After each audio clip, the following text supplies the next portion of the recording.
See how all that fits now. So that's probably about half the space I want it to take up. So I'm just going to do that one more time.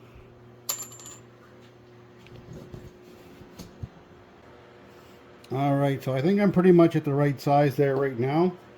So the next thing I'm going to do is I'm going to take a candle wick and one of these little sticky dots. I'll snap that onto the bottom, and then I'm going to glue that right to my workbench. I'm not too worried about my workbench here, so I'm going to center that as much as I can, and I'm going to put a little bead of hot glue around the bottom. And all I'm trying to do with that is to prevent any hot wax from dripping out. Just to keep the wick exactly where I want it, right in the middle, I'm going to wrap a piece of wire around, and I'm going to use that to support the wick.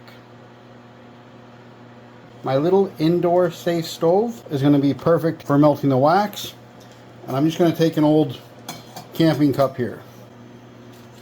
And I'm just going to fill that up with mostly used up tea light candles.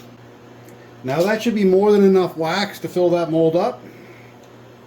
We'll give that a minute to melt, and then we'll pour it in. Just be a few more seconds and all the wax should be melted. The wax looks pretty neat as it's boiling and starting to melt. You can see at the bottom where it's a little bit hotter, it's all moving around the bottom.